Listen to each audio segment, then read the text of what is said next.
Gold, trusted gold buyers. మీరు తాకట్టు పెట్టిన బంగారాన్ని విడిపించి ఈ రోజు ఉన్న మార్కెట్ ధరకు కొనబడను.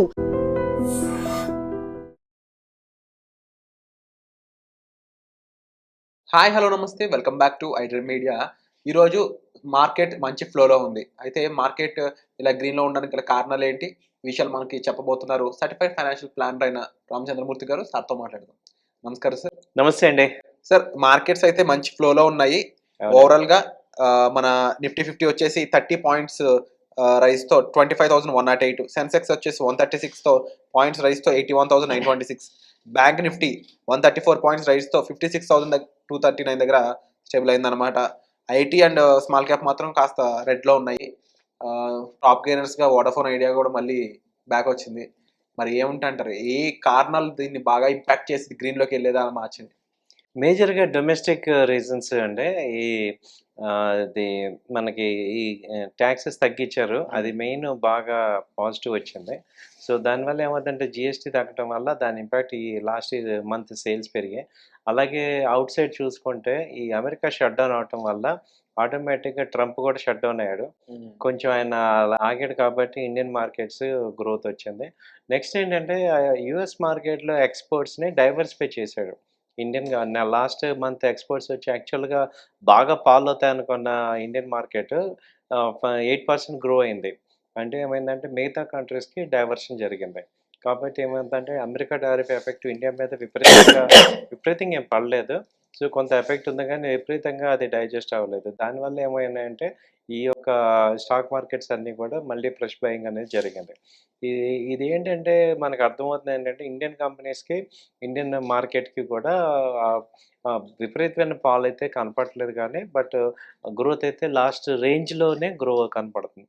సో ఇప్పుడు లాస్ట్ 5 డేస్లో కూడా చూసుకుంటే ఎక్స్పైరీ నుంచి దాదాపు 500 పాయింట్స్ నిఫ్టీ వెళ్ళింది, రైజ్ అయింది. అంటే 24,600 ఆ రేంజ్లో ఉంది లాస్ట్ మంత్లో. అక్కడి నుంచి ఇప్పుడు 25,100 దాకా వచ్చింది. సో లాస్ట్ 2-3 డేస్లోనే విపరీతమైన ర్యాలీ వచ్చింది. సో ఇదంతా కూడా ఏంటంటే పాజిటివ్నెస్ అనేది కనపడుతుంది మార్కెట్లో. అలాగే అంతకుముందు ఐటీ సెక్టర్స్ అన్నీ కూడా బాగా డౌన్ అయినవి, అవి పుంజుకున్నాయి. మెయిన్ బ్యాంకింగ్ సెక్టర్ బాగా పర్ఫామ్ చేసింది. ఆ తర్వాత మెయిన్ ఆటోమొబైల్ సెక్టర్ ఈసారి బాగా లీడ్ తీసుకున్నాయి. ఈవెన్ ఇంకా గ్రో అవుతున్నాయి కూడా ఆటోమొబైల్ సెక్టర్స్ కూడా. అలాగే ఇంకా కంప్లీట్గా ఈ జిఎస్టీ తగ్గటం వల్ల ఈ రియాలిటీ సెక్టర్ కూడా ఇప్పుడు మంచి ప్రాఫిట్స్లోకి వస్తున్నాయి. సో ఈ రీజన్స్ అన్ని వల్ల మార్కెట్స్ అన్ని స్టెబుల్ వచ్చేస్తున్నాయి. యూజువల్లీ ఏ కంట్రీ ఎకానమీ అయినా సరే ఎఫ్ఐఎస్, డిఐఎస్ ఈ రెండే డిసైడింగ్ ఫ్యాక్టర్ అని చెప్పేసి అంటూ ఉంటారు.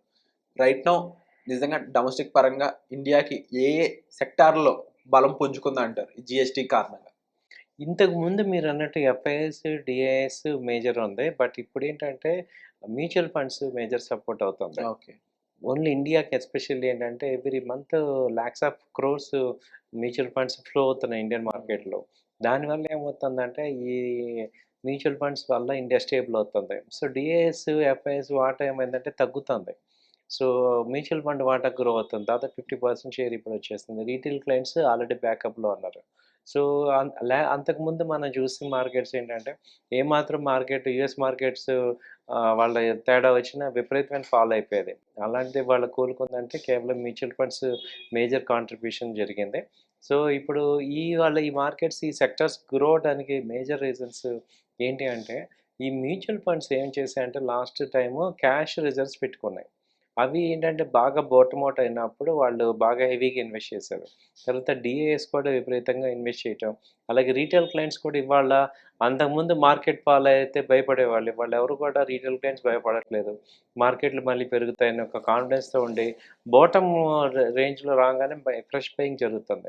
కాబట్టి ఏమవుతుందంటే ఈ ఫ్యాక్టర్స్ అన్నిటి వల్ల మనకి డొమెస్టిక్ ఈక్విటీ మార్కెట్స్ అన్నీ కూడా మళ్ళీ పుంజుకుంటాయి. సో విపరీతమైన ఎందుకంటే ఎస్పెషల్గా ఇండియా పాయింట్ ఆఫ్ వ్యూలో చూస్తే స్టేబుల్గా గవర్నమెంట్ ఉంది. అలాగే మంచి రిఫార్మ్స్ వస్తున్నాయి. తర్వాత నెగిటివిటీస్ ఏమి లేవు.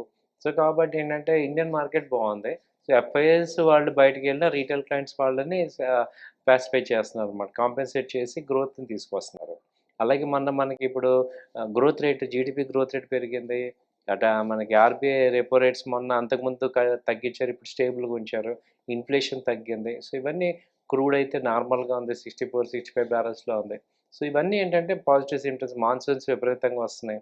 సో కాబట్టి గ్రోత్‌కి ఇవన్నీ కూడా ఫేవరబుల్‌గా ఉన్నాయి కాబట్టి మార్కెట్ పెరుగుతుంది.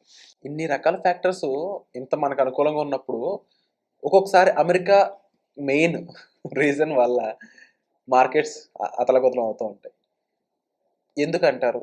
దానికున్న బేసిక్ ఫండమెంటల్ రీజన్ ఏంటి? అంటే అతలాకుతలమైతే అవ్వలేదండి. జస్ట్ ఒక రేంజ్‌లో ఇప్పుడు ఏదైనా అమెరికా న్యూస్ వచ్చినప్పుడు ఆ వీక్ ఒక 300, 400 పాయింట్స్ డౌన్ అవుతుంది. సో ఇవాళ ఇప్పుడేంటంటే ఇంత పెద్ద ర్యాలీ వచ్చాక ఇప్పుడు లాస్ట్ మనం 10 ఇయర్స్ మనం షార్ట్ టర్మ్ కాకుండా ఒక ర్యాలీలాగా చూసుకుంటే లాస్ట్ 15 ఇయర్స్ మార్కెట్స్ బాగా పెరిగినప్పుడు ఒక 1 year, 2 years up and down అవ్వటం కామన్. సో ఇవాళ ఏంటంటే అమెరికా వాళ్ళు ఇంతకుముందు భయపెట్టినట్టు ఇప్పుడు ఇంకా పెట్టడానికి ఏమీ లేదు. సో ఆల్మోస్ట్ అన్ని రకాలుగా చేశాడు. ఇంకా కావాలంటే అన్నిటికి వెళ్ళిపోయాడు. అన్ని సెక్టార్స్‌ని ఎఫెక్ట్ చేసాడు. ఈవెన్ ఇప్పుడు ఏంటి సినిమా షూటింగ్స్ తీసుకున్నా కూడా ట్యాక్స్ అంటున్నాడు. సో ఏదేయాలో అది యేసుకొని చివరికి ఏమవుతుందంటే మనం అమెరికా కాకుండా రిమైనింగ్ కంట్రీస్ అనేది ప్లాన్ చేసుకుంటున్నాం. కాబట్టి ఇండియన్స్‌కి ఉన్న అడ్వాంటేజ్ ఏంటంటే దే ఆర్ ఫ్లెక్సిబుల్. ఇప్పుడు ఈయన కాదంటే వన్ డోర్ క్లోజ్ అయితే ఇంకో డోర్ ఓపెన్ చేసుకునే తత్వంలో ఉంటాం కాబట్టి మనం కాంపిటీషన్ కన్నా కూడా మనం చూసేది ఏంటంటే ఈ ఆల్టర్నేటివ్ ఉన్నాయని చూస్తాం కాబట్టి అది మనం ఫాస్ట్‌గా అడాప్ట్ చేసుకుంటాం కాబట్టి సక్సెస్ అవుతాం. ఇంటర్నేషనల్‌గా డాలర్‌ని కాదనుకొని యూపీఐ ద్వారా చలామణి ఏదైతే మనీకి సంబంధించి ట్రాన్సాక్షన్స్ ఉన్నాయో ఇది వర్కౌట్ అవుతుందంటారా? దీనివల్ల మనం ఎంత బలం పుంజుకుంటాం అంటారు మార్కెట్ పరంగా? ఇదైతే వర్కౌట్ అయ్యే అవకాశాలు ఎక్కువున్నాయండి. ఎందుకంటే డాలర్‌కి వాల్యూ తగ్గిపోయింది అనడానికి మేజర్ నిదర్శనం గోల్డ్ రేట్లు పెరగటం.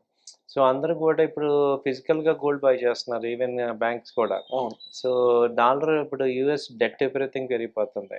సో అమెరికా షట్‌డౌన్‌లో ఉంది. కాబట్టి ఇయన్నీ పారామీటర్స్‌లో వాళ్ళ పెట్రో డాలర్స్‌ని ఎవరు నమ్మట్ల. డాలర్‌ని నమ్మట్లేదు. ఆల్టర్‌నేట్ చూసుకుంటున్నారు.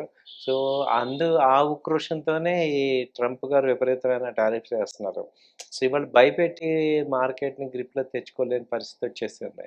కాబట్టి అవి సూన్ ఆర్ లేటర్ ఇవేంటంటే ఇప్పుడు ఇవాళ ఇండియా అనేది వరల్డ్‌లో 4థ్ లార్జెస్ట్ ఎకానమీ కాబట్టి సో 4థ్ లార్జెస్ట్ ఎకానమీ ఊరికే రాలేదు మనం. స్టెప్ బై స్టెప్ గ్రో అయ్యాం కాబట్టి ఇంకా చాలామంది అనుకున్నట్టు దిగిపోతారేమో అనుకుంటారు కానీ అదేం దిగేది కాదు. ఒక స్టెప్ బై స్టెప్ స్టేబుల్‌గా ఉండే కంట్రీ అనమాట. కాబట్టి మనకి వచ్చిన ప్రాబ్లమ్స్ ఏం లేవు. డైజెస్ట్ అవుతాయి. సో డెఫినెట్లీ మార్కెట్ ఇంకా గ్రీన్ అవ్వడానికి ఎక్కువ స్కోప్ ఉందంటున్నారు అయితే. అవునండి. అండ్ ఇంక నుంచి అమెరికా నుంచి ఎటువంటి స్టేట్మెంట్ వచ్చినా అంటే రీసెంట్‌గా H1Bకి సంబంధించి కూడా ఒక రూల్ పెట్టింది. ఇది పక్కన పెడితే మళ్ళీ వీసాలో మళ్ళీ రకరకాల మార్పులు తీసుకురావడం. దాంతో పాటుగా ఈ అప్పుడప్పుడు టారిఫ్‌ల వారు అది కాదు అనుకున్నట్లయితే ఈ అదర్ దెన్ ఇది ఈ సినిమాలకు సంబంధించిన ఒక అదర్ దెన్ అమెరికా ఎక్కడ ప్రొడక్షన్ జరిగినా ఆ సినిమాల మీద మేము ఇంత టాక్స్ ఏస్తాం. అది కూడా అంతా ఇంత కాదు. అవునండి. 100 పైన టాక్స్‌లు అంటున్నారు. సో ఇటువంటి ఫ్యాక్టర్ ఏదొచ్చినా ఇంకా మన మార్కెట్ కాస్త తడబడడానికి స్కోప్ లేకుండా బలంగా ఉండడానికి డొమెస్టిక్‌గా అవునండి. ఇన్వెస్ట్‌మెంట్సే కారణం అంటారు. కారణమండి. ఓ రకంగా ఇండియా ఇప్పుడు గ్రో అవ్వడానికి రీజన్ అమెరికానే. అలా ఇటువంటి సిట్యుయేషన్ క్రియేట్ చేసింది. అలాంటి సిట్యుయేషన్‌లో మనకి ఇవాళ ఉన్నాం. సో అమెరికా లేకపోతే ఇండియా లేదనే స్థితి అయితే లేదు. సో ఇండియా గ్రో అవుతుంది. చూస్తుండండి ఇంకా మంచి గ్రోత్ అయితే కనపడుతుంది. సో ఇలాంటి టైంలో ఇంకొంచెం ఇంకా ఎక్కువ మంది ఇన్వెస్ట్‌మెంట్‌లోకి దిగడం కూడా ఒక మంచి పాయింట్ అని చెప్పొచ్చు. అవునండి. సో విన్నారు కదండీ! మార్కెట్స్ చాలా బలంగా ఉంటున్నాయి. ఇన్వెస్ట్‌మెంట్‌కి ఇది ఒక మంచి ప్లేస్‌మెంట్ అని చెప్పొచ్చు. మీరు అసెట్ అలొకేషన్‌కి సంబంధించి స్టాక్ మార్కెట్ అనేది ఒక మంచిగా అసెట్‌గా భావిస్తే చాలా మంచి ఇన్ఫర్మేషన్ అనేది మీరు కావాలనుకున్నట్లయితే రామచంద్రమూర్తి గారిని సంప్రదించొచ్చండి. అంతేకాకుండా నెక్స్ట్ ఎపిసోడ్‌లో గోల్డ్, కమోడిటీస్ వీటి గురించి మాట్లాడబోతున్నాము. ఈ అసెట్ ఏ విధంగా ఉంటుంది? ఫ్యూచర్ ఆఫ్ ఈ గోల్డ్ కమోడిటీ ఏంటి? అని తెలుసుకుందాం. So stay tuned and next episode కోసం please wait. Thank you so much.